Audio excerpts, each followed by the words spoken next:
एक तरफ जहां हमारा देश साइंस और टेक्नोलॉजी की दुनिया में बुलंदियां छू रहा है, वहीं दूसरी ओर आज भी समाज में दिव्यांग जनों को एक उत्तरदायित्व के रूप में देखा जाता है। इतिहास गवाह है कि ऐसे व्यक्तियों को जब कभी भी और जहां कहीं भी उचित अवसर दिया गया है, तब उन्होंने सारी बाधाओं को दरकिनार करते हुए समाज में बेहतरीन मिसाल कायम की है। तो दोष किसका है, नजर का या नजरिए का? विश्व युवा केंद्र, जो कि अपने पिछले 60 सालों के इतिहास में एक प्रगतिशील समाज के निर्माण की तरफ कार्यरत है, अनेक इनोवेशन और क्रिएटिविटी से युवाओं को प्रेरित करता रहा है। आज एक नायाब कड़ी के रूप में वीडियो डॉक्यूमेंट्री का एक सीरीज दर्शकों के सामने प्रस्तुत कर रहा है। तो आए, आज हम एक ऐसी शख्सियत से रूबरू होते हैं जिन्होंने दृष्टिबाधिता को अपनी कमजोरी नहीं बल्कि अपनी ताकत बनाया और अपने जोश और जुनून से दुनिया के लिए एक आदर्श बन गए। ये शख्सियत कोई और नहीं बल्कि समाज के लिए सिरमौर श्री जॉर्ज अब्राहम जी हैं। तो आपके सामने प्रस्तुत करते हैं फर्श से अर्श तक की पहली कहानी का एपिसोड।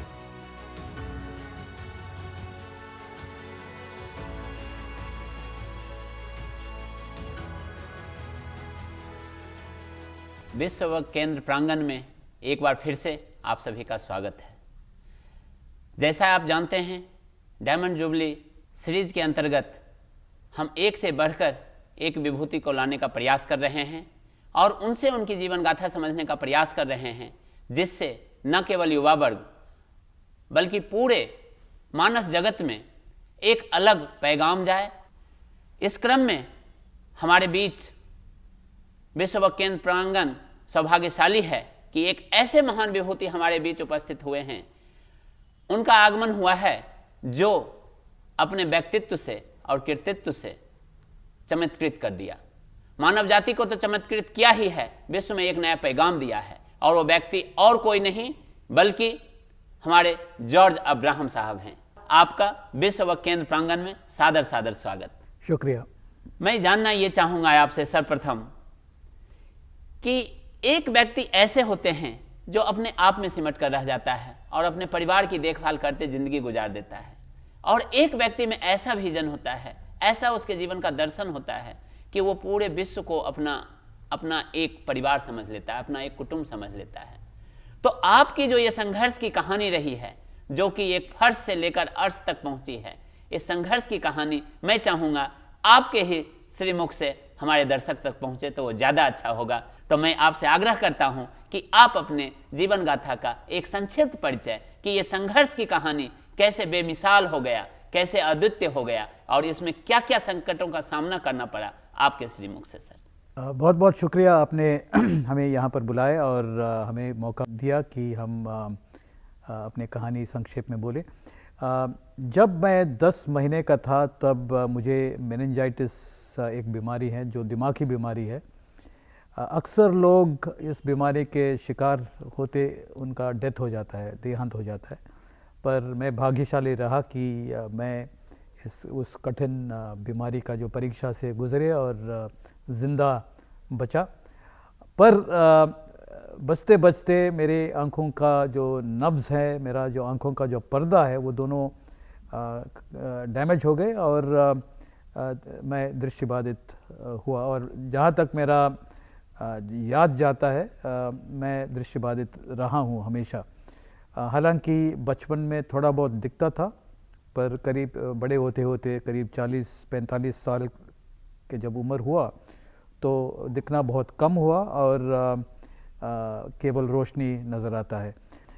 स्कूल में जब था, मैंने कर्नाटका स्कूल्स की तरफ से 100 मीटर्स का दौड़ भी लगाया था, कई एलोक्यूशन डिबेट कंपटीशन जीता था, और मैं संगीत पे सीखा था, साथ साथ वायलिन बजाना, और गाने में भी शौक़ था मुझे। मैं बचपन से ही किशोर कुमार का फ़ैन रहा हूँ, बचपन से ही मैं अमिताभ बच्चन का भी फ़ैन रहा हूँ, और मैं बचपन में एक फास्ट बॉलर बनना चाहता था, जैसे कि ऑस्ट्रेलिया का डेनिस लीली था जी। मैंने कॉलेज में गणित का शिक्षा किया था, सेंट स्टीवंस कॉलेज दिल्ली में, और एमए किया था ऑपरेशंस रिसर्च में, और उसके बाद विज्ञापन के क्षेत्र में मैंने करीब 9 साल काम किया। और मैं मेरे पेरेंट्स को 100 पे 100 देना चाहूँगा कि उन्होंने मुझे पढ़ाया और आम व्यक्ति के तरह ही मेरा पालन पोषण किया, मुझे खेल में प्रोत्साहित किया, संगीत में प्रोत्साहित किया, पढ़ाई में प्रोत्साहित किया, एलिक्यूशन थिएटर वगैरह में भी प्रोत्साहन किया। यानी कि उनका सपना ये था कि उनका जो बेटा है, बड़ा बेटा था मैं, मेरा एक छोटा भाई भी है, तो उनका सपना ये था कि ये भी बेटा जो हालांकि वो दृष्टिबाधित है, वो भी बड़ा होके आम जिंदगी जिएगा। मेरा सफ़र जो है दृष्टिबाधित लोगों के साथ काम करने का शुरू हुआ 1989 में। 1990 में हमने पहला राष्ट्रीय चैम्पियनशिप्स आयोजन किया था, जिसका स्पॉन्सरशिप किया था टाटा स्टील। तो दृष्टिबाधिता कभी जिंदगी को रोकती नहीं है। इस बात को जो आपने लेकर और एक मुहिम पैदा किया और लोगों के बीच जो हलचल पैदा किया, आज आप पूरे युवाओं के लिए एक रोल मॉडल के रूप में जाने जाते हैं। तो अगर मैं जॉर्ज अब्राहम जी से ये पूछना चाहूँ कि इतना बड़े उद्देश्य को लेकर जो आप चल रहे हैं, इस उद्देश्य में आपको किस तरह की दिक्कतें अभी आ रही है, क्योंकि आपको पूरे युवा रोल मॉडल के रूप में देख रहे हैं। तो इस संघर्ष की कहानी में आपको क्या क्या दिक्कतें आई और उस दिक्कतों को आपने कैसे पार किया? मैं शुरुआत में ये कहना चाहता हूँ कि सन 1989 में जब मैंने इस क्षेत्र में कदम रखा, तो मैं ये सोच कर रखा कि मैं दुनिया को बदल दूंगा। करीब 30-32 साल बाद मैं ये कहूँगा कि दुनिया बदलना दूर है, थोड़ा सा चेंज करना भी बहुत मुश्किल है, पर प्रयास करना बहुत ज़रूरी है। और इस प्रयास में हो सकती है कि हम हमारे दुनिया में पॉपुलेशन, जनसंख्या करोड़ों में है। अगर हम हज़ारों में लोगों की ज़िंदगी में एक नया सोच और एक नया दिशा दे सकें, तो भी मेरे ख्याल से वो दुनिया बदलने जैसा ही है। 5 ऐसे गुण हैं आपके ज़िंदगी में होना है। पहला कि हमें एक सपना देखना है, जो आपने कहा, एक विज़न होना ज़रूरी है। दूसरा, उस सपना को साकार करने का एक इच्छा होना ज़रूरी है, ताकि उस विज़न के रास्ते चलते चलते आप जो विज़न में आप देखा है उसको साकार करने का एक प्रयास शुरू हो जाएगा। तीसरी बात यह है कि एक अनुशासन हमारी ज़िंदगी में होना ज़रूरी है। तो एक अनुशासित तरीके से हम अपने सपनों की तरफ चलना है। और चौथी बात यह है कि हमें अपने विज़न या सपने की तरफ पूरी तरह आत्मसमर्पित होना ज़रूरी है। और we need to have total commitment, dedication. और आखिरी बात यह है कि एक दृढ़ निश्चय होना बहुत ज़रूरी है, क्योंकि ज़िंदगी का जो रास्ता है ये कठिन है, आसान कभी नहीं है। और एक डिटर्मिनेशन होना बहुत ज़रूरी है। अंग्रेज़ी में अगर मैं कहता हूँ, you need to have a dream, you need to have the desire to chase that dream, you need to have the discipline, dedication and determination. तो अंग्रेज़ी में ये 5 Ds हो गए। तो ये ज़रूरी है अगर आप कोई भी लक्ष्य की तरफ आप चलना है आपको। हमें सिंपैथी के नज़र से नहीं देखना है, हमें एम्पैथाइज होने की ज़रूरत है और हमें रिसोर्सफुल बनाने की ज़रूरत है। यदि हम रिसोर्सफुल हो सकें, हमें संसाधन देने की ज़रूरत है, अपॉर्चुनिटी देने की ज़रूरत है। अगर हम ये करते हैं तो हर किसी को मेन स्ट्रीम में लाया जा सकता है और मेन स्ट्रीम में आकर वो आगे बढ़कर शायद जहाँ तक नहीं सोच गई होगी उससे भी आगे बढ़कर वो दिखा सकते हैं। तो इसमें आपका क्या वक्तव्य है सर? क्या कहना आप चाहेंगे? क्या रिसोर्सेज की कमी है, क्या अपॉर्चुनिटी की कमी है, या हमारे नज़रिए की कमी है, या हम केवल सिंपैथाइज वे में रह जाते हैं, हम एम्पैथी जैसे वर्ड को समझ ही नहीं पाए हैं, सीख ही नहीं पाए हैं, और अपॉर्चुनिटी हम अपने भाई बहनों के लिए परोस ही नहीं पाए हैं? तो आपका इसमें क्या संदर्भ है सर? मैं अक्सर कहता हूँ कि हमारे ज़िंदगी में ये हमारे जो क्षेत्र में है 4 E's का प्रॉब्लम है। पहला E है कि हम एक्सपेक्टेशंस या अपेक्षा जो हम ब्लाइंड लोगों से करते हैं बहुत कम है जी। हमारे एक्सपेक्टेशन, अरे ये ब्लाइंड है, ये तो कुछ नहीं कर पाएगा, ये रहा हमारा पहला रिएक्शन। दूसरी बात, हम सहानुभूति दिखाने में बहुत जल्दी है जी। उनके साथ हम एम्पैथाइज नहीं करते। हम ये नहीं सोचते हैं कि उनका दर्द क्या है, उनका आशाएं, अभिलाषाएं क्या है, इच्छाएं क्या है, उनके क्षमताएं क्या है। उनके, जैसे आप कहते हैं कि उनके शूज़ में घुस के हम उनका दिमाग से सोचते नहीं हैं। तो एम्पैथी ना होने की वजह और सहानुभूति होने की वजह से जो तीसरा ई है, तो हमारा एम्पावरमेंट का जो प्रोसेस है, लोगों को सक्षम बनाने का जो प्रोसेस है, उस पे ज़्यादा एक इम्पैक्ट हो जाता है। अगर ये लोग आगे जाके कुछ नहीं बनते हैं तो इनके एम्पावरमेंट पे इतना ध्यान देने का क्या फ़ायदा, यू नो। सो इस वजह से जो शिक्षा का जो अवसर मिलते हैं, ट्रेनिंग का जो अवसर मिलते हैं, अगर आप देखते हैं सूक्ष्मता से देखते हैं तो उसका क्वालिटी काफ़ी बेकार है। तो अभी एक बहुत अच्छी पहल ये है कि हम स्किल डेवलपमेंट मिनिस्ट्री के द्वारा जी बहुत अच्छे प्रोग्राम चलाए जा रहे हैं और देशव्यापी प्रोग्राम चलाया जा रहा है। लेकिन मैं आपसे समझना चाहता हूं कि आपने जो इसको ऑब्जर्व किया है कि हम जो दृष्टिबाधित भाई बहन हैं, उनको जब तक हम रोजगार परक शिक्षा नहीं देंगे, जब तक उनको हम वोकेशनल ट्रेनिंग से नहीं जोड़ेंगे या उनको हम रोजगार से नहीं जोड़ पाएंगे, तब तक हमारी सारी जो ये ताना बाना है वो शायद सही दिशा में नहीं जा सकता। क्योंकि अगर इंक्लूजन है तो इंक्लूजन सभी के लिए है। लीव नो वन बिहाइंड का यदि कॉन्सेप्ट लेकर चलना है तो ये सभी को लेकर चलना है, और सबसे पहले उनको लेकर चलना है जो शायद मार्जिनलाइज्ड हैं, जिनके लिए शायद हम उतना एक्सपेक्टेशन नहीं रख पा रहे हैं। उनको ज़्यादा तरजीह देने की ज़रूरत है, उनको ज़्यादा रिसोर्सफुल करने की ज़रूरत है। तो इसमें आप कैसे देख रहे हैं कि हम कैसे हुनरमंद उनको बना सकते हैं, रोजगार परक शिक्षा उनको दे सकते हैं और रोजगार के मुख्य धारा से उनको जोड़ सकते हैं, ताकि वो सशक्त होकर समाज के सामने न केवल खड़े हों बल्कि वो समाज के लिए एक नया सूत्रधार हो सके। तो इसमें आपका क्या कहना है सर? नाउ ये जो आपने कहा, क्योंकि सन 2014 में मेरे ख्याल से स्किल इंडिया का जो कैंपेन जो है वो शुरू हुआ, और मेरे ख्याल से ये बहुत ही बेहतरीन कैंपेन है, आइडिया बहुत ही अच्छा था।